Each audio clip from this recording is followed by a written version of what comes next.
शांति।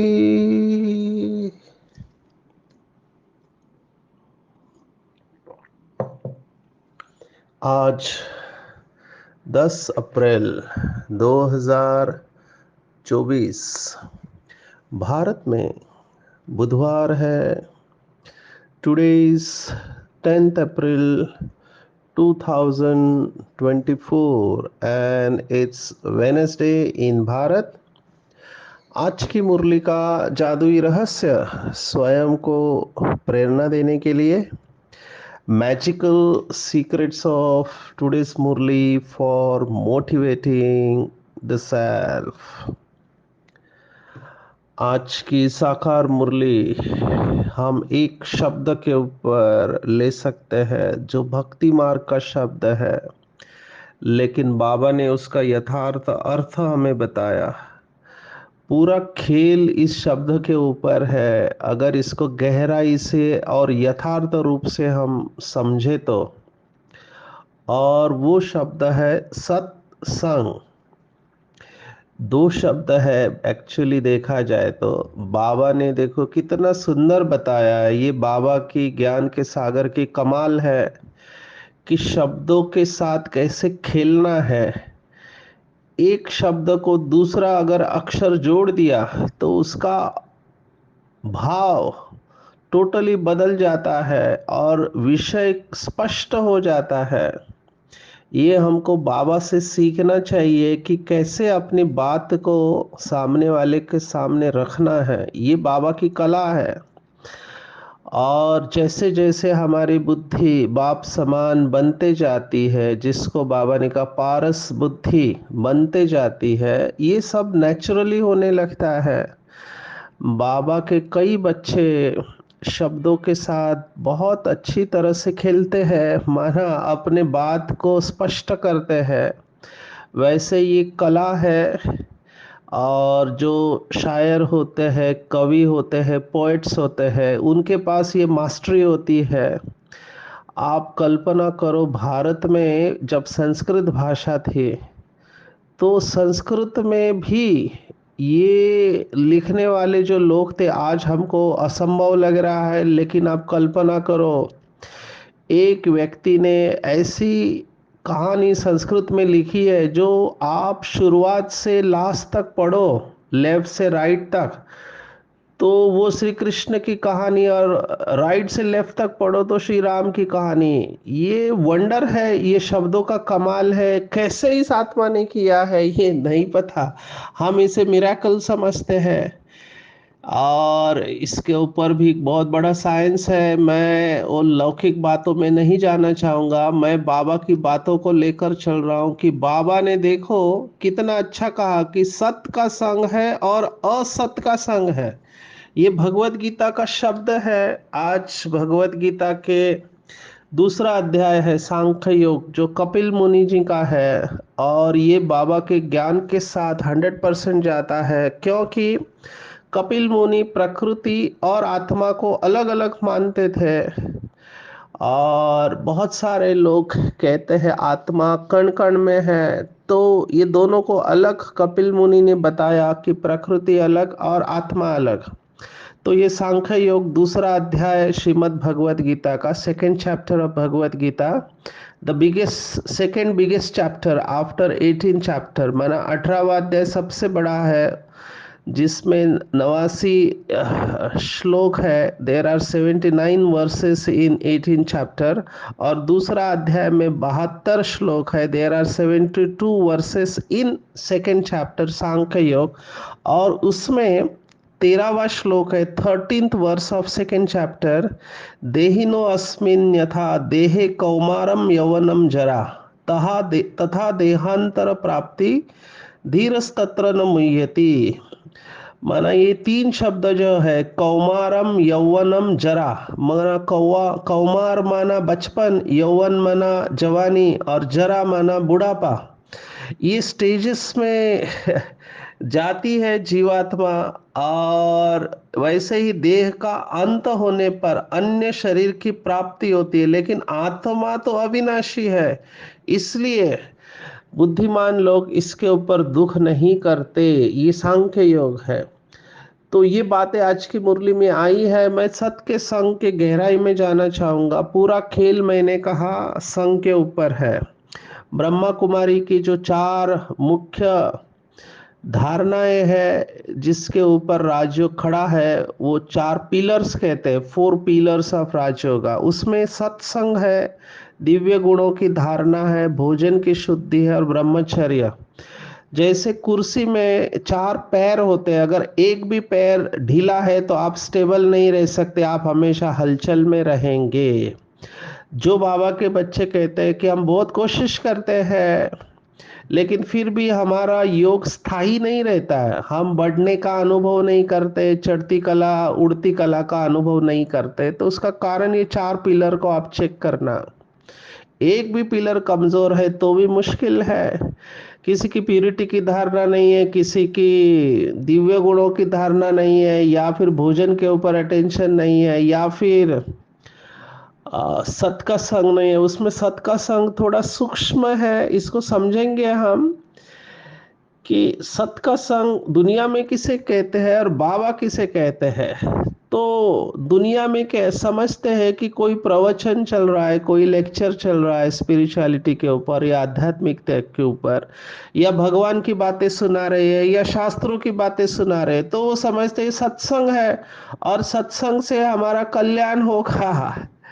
लेकिन देखो, here is the secret. भगवान क्या कह रहा है? स्वयं त्रिमूर्ति शिव बाबा, आज बाबा ने ये भी शब्द इस्तेमाल किया कि त्रिमूर्ति शिव भगवान वाच। केवल भगवान वाच कहेंगे तो लोगों के आंखों के आगे दूसरा किसी का भी चित्र आ सकता है।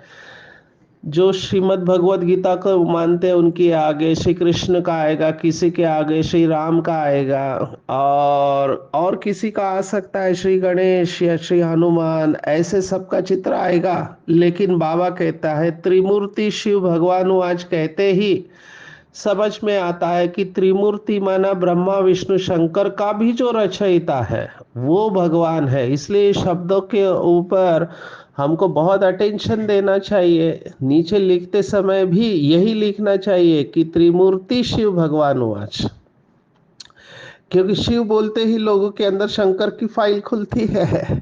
वो समझते शिव और शंकर एक है। इसलिए बाबा के एक एक शब्द को बहुत गहराई से समझना चाहिए। बाबा ने ये समय समय पर करेक्शन किया हुआ है। आज सत्संग की गहराई में हम जाने वाले हैं। अभी सत्संग किसे कहेंगे? क्या शास्त्रों का ज्ञान या गुरु ने सुनाया हुआ ज्ञान सत्संग नहीं है? बाबा कहता है अगर ये सत का संग होता सच्चा सच्चा तो गिरावट नहीं होनी चाहिए। हम गिरते ही आ रहे हैं, क्योंकि द्वापर युग से हम ये सभी शास्त्र सुन रहे हैं। ऐसे नहीं कि आत्माएं महान आत्माएं नहीं, पवित्र आत्माएं नहीं, ये है। ये जो भी आत्माएं हैं ये पवित्र आत्माएं। लेकिन जैसे बाबा ने कहा कि ये या तो रजो प्रधान प्रकृति के समय ये सतो प्रधान होती है या तमो प्रधान में सतो प्रधान होते हैं, तो इनके अंदर प्यूरिटी है, लेकिन कंप्लीट प्यूरिटी इसलिए नहीं क्योंकि तत्व रजो और तमो प्रधान है द्वापर और कलयुग के रेस्पेक्टिवली। और इन्होंने अगर श्रेष्ठ ज्ञान दिया है तो उसके द्वारा गति सदगति होनी चाहिए, वो भी नहीं हुई है क्योंकि सबको ड्रामा प्लान अनुसार नीचे आना ही है।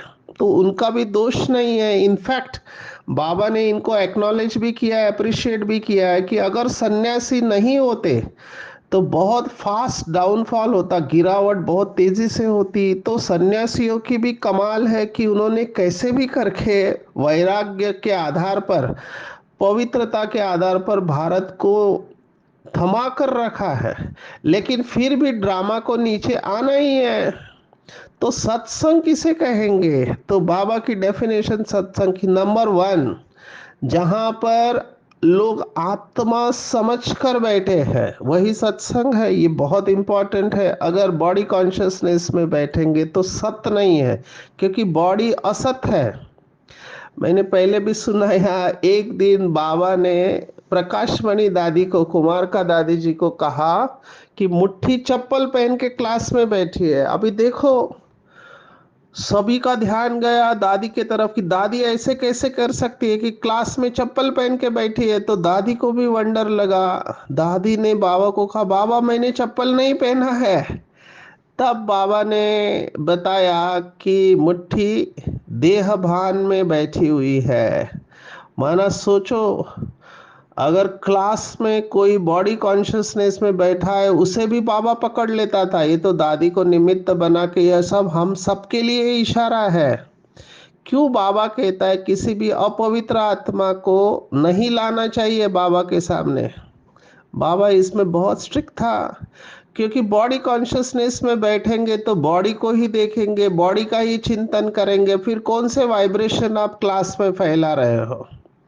इसलिए बाबा ये बहुत कड़ा अटेंशन रखते भी थे और दिलाते भी थे। आप सोचो, ऐसी पालना हमारे दादियों को मिली हुई है। ऐसे ही वो दादियाँ नहीं बनी, उस्ताद शिव बाबा ने ब्रह्मा के द्वारा दादियों को ये पालना दी है। तो हमको इससे क्या सीखना है कि हम भी जब क्लास में बैठे, जो भी निमित्त आत्माएं हैं और स्टूडेंट है, हर एक की जिम्मेवारी है, दूसरे को नहीं देखना है। कई लोग कहते हैं ये लोग खुद रहते नहीं है, हमको बोलते हैं। बिल्कुल नहीं, ये थॉट आना ही नहीं चाहिए, मुझे सोल कॉन्शियस होके बैठना है।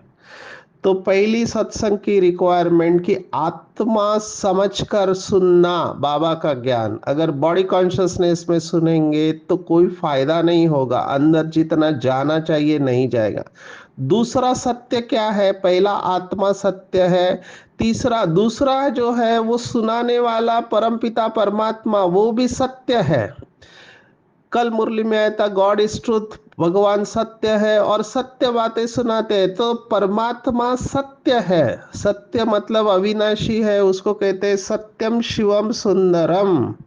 शिव बाबा जैसा सुंदर कोई हो ही नहीं सकता है। शिव बाबा सबसे सुंदर है।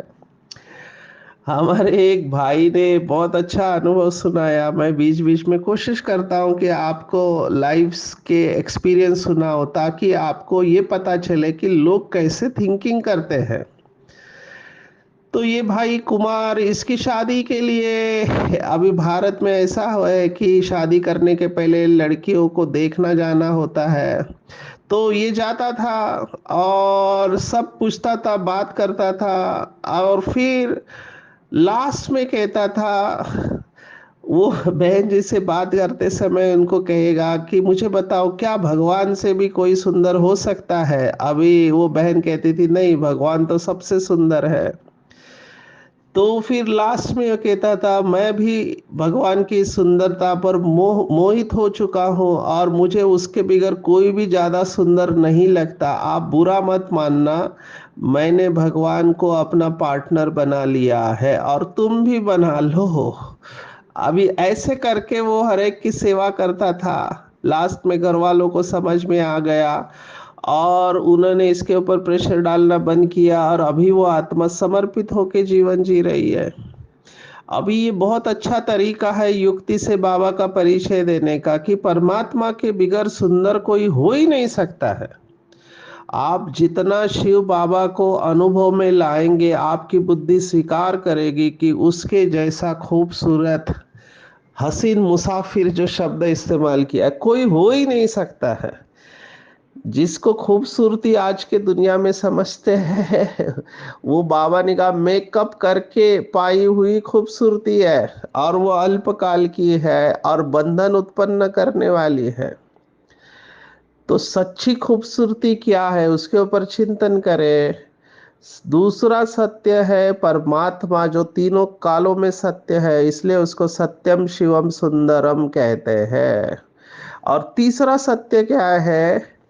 क्योंकि त्रिमूर्ति है, वो हर वक्त तीन तीन बातें सुनाता है, तो हम भी तीन बातें लेंगे कि ऐसा ज्ञान का सागर पतित पावन शिव बाबा जो ज्ञान सुनाते हैं, वो भी तीनों कालों में सत्य है। ये ज्ञान अविनाशी है और सत्य है। हमने पहले भी देखा, बाबा ने जगदीश भाई को कहा, नया ज्ञान के आधार पर ही बाप की प्रत्यक्षता होगी।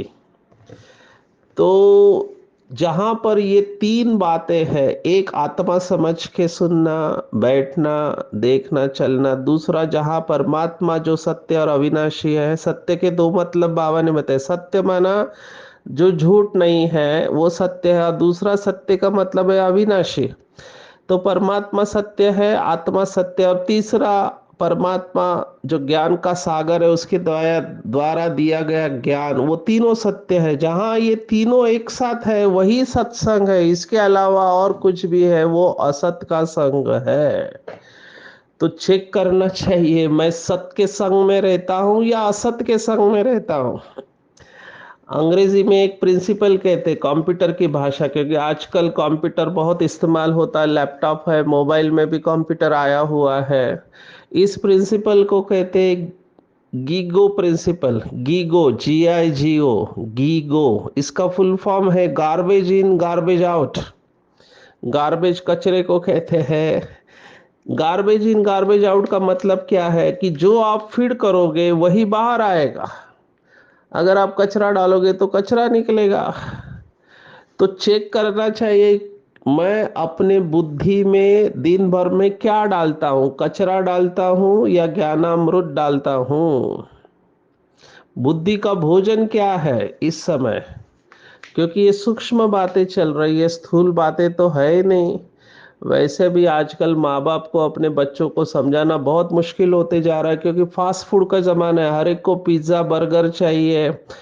मुंबई में तो वड़ा पाव चलता है, समोसा चलता है, ये सब फास्ट फूड है, ये कचरा है, इसमें ट्रांस फैट होते हैं। ट्रांस फैट माना वो चर्बी जो अंदर चिपक जाती है, और इसके वजह से फैटी लिवर होता है, जो फिर डायबिटीज में जाता है, या सिरोसिस की बीमारी होकर कैंसर हो सकता है, हार्ड हो जाता है, फाइब्रोसिस हो जाता है, लीवर सख्त हो जाता है, या फिर हार्ट की धमनियों में या खून की नलियों में वो चिपक जाता है, तो हार्ट अटैक या ब्रेन अटैक आता है, पैरालिसिस आता है। तो ये सब होता है ट्रांस फैट, माना कचरा खाने से। खाना चाहिए healthy diet, plant based diet, जिसमें सब्जियां और फल ज़्यादा से ज़्यादा हो। आज इसके ऊपर बहुत डेटा है। तो गार्बेज कौन सा हम इकट्ठा करते हैं, तो बाबा ने आज इसके ऊपर कटाक्ष डाला हुआ है कि बच्चों की उन्नति के लिए बाबा कौन सी एक राय देते। दिस इज एडवाइस फ्रॉम ज्ञान सागर पतित पावन त्रिकालदर्शी त्रिलोकी नाथ, स्वयं त्रिमूर्ति शिव भगवान आज बच्चों को क्या एडवाइस दे रहे हैं कि बच्चे, अगर आप खुद की उन्नति करना चाहते हो तो कभी भी आपस में संसारी झरमुई झुकमुई की बातें मत करो। अभी झरमुई झकमुई माना क्या, ये सिंधी शब्द है, बहुत बार आया हुआ है, पुराने जानते हैं कि माना ऐसी बातें जो कि झगड़ा लगाने वाली है, आपके व्यर्थ और निगेटिव संकल्पों को एक्टिवेट करने वाली है। अभी कई लोगों को, जैसे लौकिक में हमने कहा उदाहरण, कई लोगों को पिज्जा बर्गर, बटाटा वड़ा या समोसा या तली हुई चीजें यही अच्छा लगता है। ऐसे ही कुछ लोगों की टेस्ट पता नहीं क्या हो गई, ये उनको यही बातें अच्छी लगती है कि अभी इलेक्शन में कौन जीत के आएगा, कौन सी पार्टी को कितने वोट्स मिलेंगे, और कौन चुन के आएगा, कौन सा देश डूब रहा है, कौन सा अच्छा। अभी जनरल नॉलेज के रूप में आप इसको ध्यान में रख सकते हैं, लेकिन टू मच उसमें नहीं जाना चाहिए। बॉलीवुड की बातें, हॉलीवुड की बातें, या टॉलीवुड कॉलीवुड जो भी वुड है, उनकी सबकी बातें, आपको इन बातों से क्या फायदा है। नंबर वन, इसको हम ट्रिपल फिल्टर टेस्ट, जैसे सोक्रेटिस, सुकरात ने ट्रिपल फिल्टर कही थी टेस्ट, कि कोई भी व्यक्ति आपको कोई बात सुनाने आता है तो ये ट्रिपल फिल्टर टेस्ट करना चाहिए। माना उसको पूछना चाहिए, रुको, पहले आप बताने के लिए पहले मुझे ये बताओ, क्या ये बात सत्य है या सुनी सुना है। बोलते सत्य तो नहीं है, मुझे पता, सुनी सुनाई है। ओके,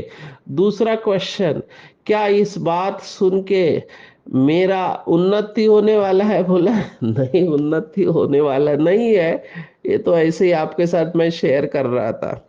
ऐसे वो 3 प्रश्न पूछता है और फिर कहता है ना ये बात तुमको कंफर्म है, सत्य है ना, ये बात सुन के मेरी कोई उन्नति होने वाली है, मेरी खुशी बढ़ने वाली नहीं है, उल्टा मेरा नुकसान होना, तो मैं क्यों सुनूं आपकी ये बातें।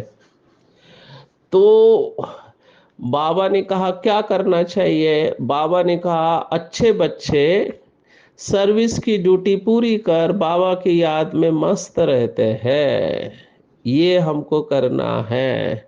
अगर कोई ऐसी बातें सुनाता है तो उसको एनकरेज नहीं करना चाहिए। कुछ लोगों का इस अच्छा फिर क्या हुआ, अच्छा फिर क्या हुआ। अभी आपको क्या करना है, जो कुछ भी हुआ आप उस परिस्थिति को बदल नहीं सकते हैं। बाबा ने कहा सुनी अनसुनी कर देना चाहिए, क्योंकि आपने अगर उसको एनकरेज किया सुनाने वाले को, अगले बार उसके पास कचरा होगा आपके पास ही आएगा खाली करने को, और आपने अपना नुकसान कर दिया। क्योंकि ये कचरा अंदर जाएगा, जहाँ कचरा होता है वहां मच्छर पैदा होते हैं और मच्छर काटते हैं, फिर दुखी हो जाएंगे। मावा ने कहा कई बच्चे फालतू व्यर्थ बातें बहुत खुशी से सुनते भी है सुनाते भी है। अभी देखो 2 शब्द बाबा ने कहा, एक है सुनना और एक है सुनाना। इसमें बहुत समय बर्बाद हो जाता है और फिर उन्नति नहीं होती है। त्रिमूर्ति शिव भगवान वाच।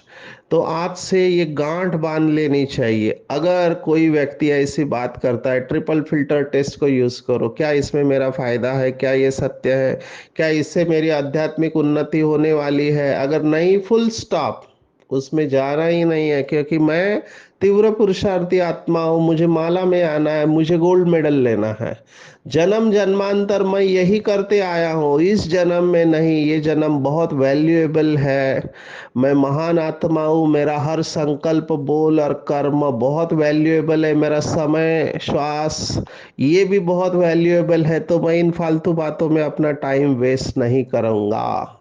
अगर कोई मेरे पास आता भी है, अभी मैं क्या करता हूँ आपको सुनाता हूँ। कई बार ना कई लोग असंतुष्ट होते हैं, आजू बाजू से एडमिनिस्ट्रेशन से कोई व्यक्ति गड़बड़ कर रहा है, जो नहीं करना चाहिए कर रहा है।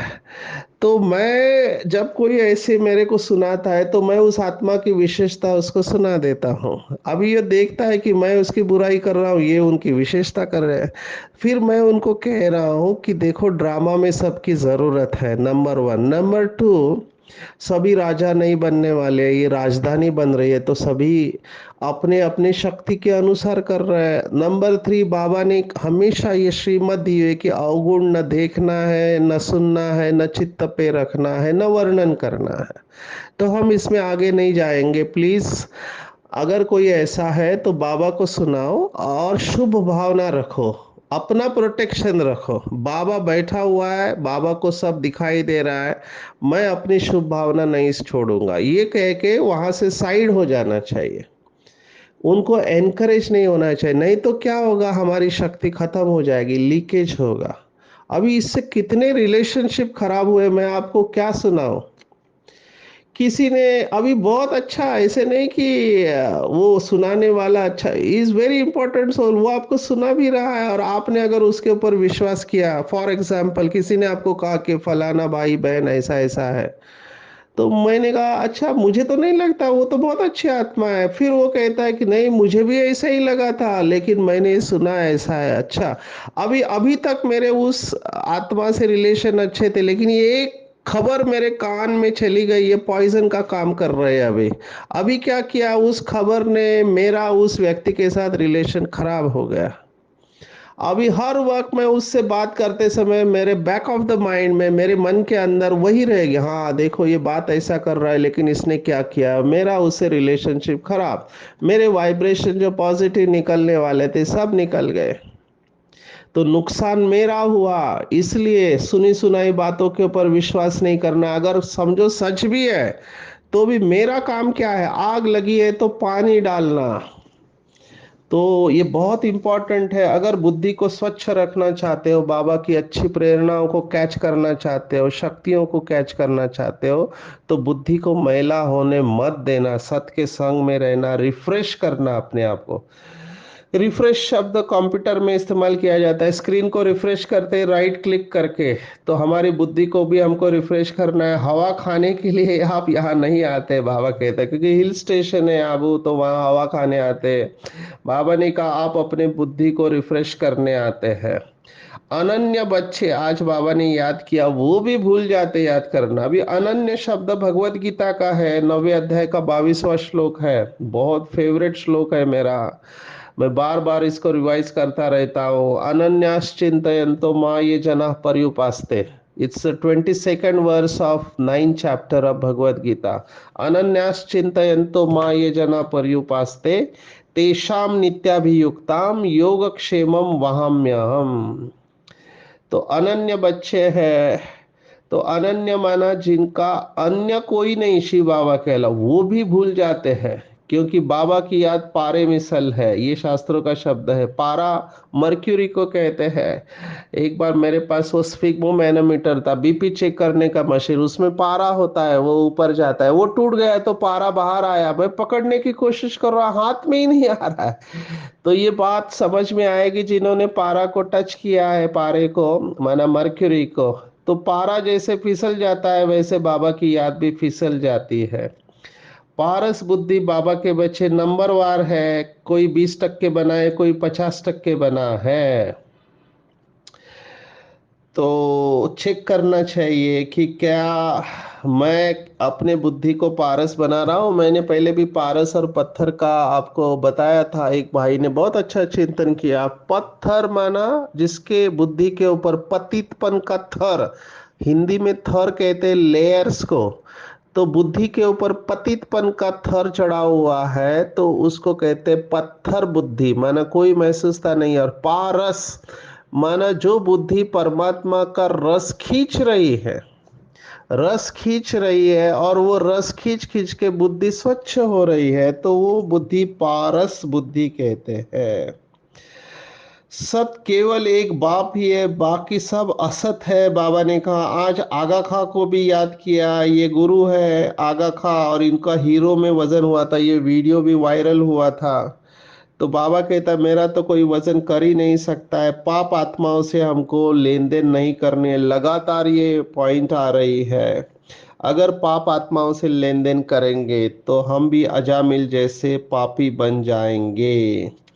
आज एक विशेष पॉइंट आया है, मुझे अच्छा लगा। माया और बाप दोनों की प्रवेशता होती है। माया की प्रवेशता माना क्या, तो 5 विकार रूपी भूत जब प्रवेश करते हैं तब रावण कहा जाता है।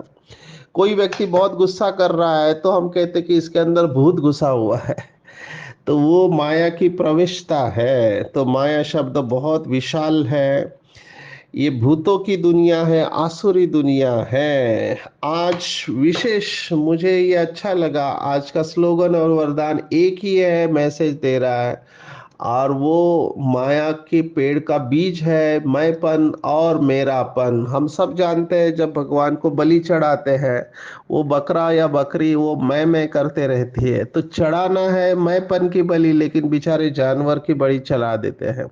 आज बाबा ने बहुत सुंदर फॉर्मूला बताया कि जो भी बाबा के बच्चे निरंतर योगी सहज योगी बनना चाहते हैं, तो बहुत सिंपल तरीका है कि मैंपन को बाबा में समा दो। एक एक शब्द बहुत इंपॉर्टेंट है, इसको लिख लेना चाहिए बड़ा करके अपने टेबल पर। जम्बो जेरोक्स कहते हैं, बड़े फोटो कॉपी करके रखना चाहिए। जिन बच्चों का बाप से हर श्वास में प्यार है, हर श्वास में बाबा बाबा है, उन्हें योग की मेहनत करनी नहीं पड़ती। और ये वाक्य तो बड़ा करके लिखना चाहिए। याद का प्रूफ है, कभी मुख से मैं शब्द निकल नहीं सकता, ये प्रूफ है बा। और दादियों को हमने देखा हर वक्त बाबा, आज बाबा ने मुरली में ये कहा। मैंने बड़ी दादी को देखा है, क्लास में आते ही आज बाबा ने मुरली में ये कहा, माना उनकी बुद्धि में बाबा और बाबा की मुरली ही चल रही है। तो लास्ट आते हुए भी बाबा के बच्चे लास्ट सो फास्ट बन सकते हैं, अगर मैंपन को बाबा में समा दो।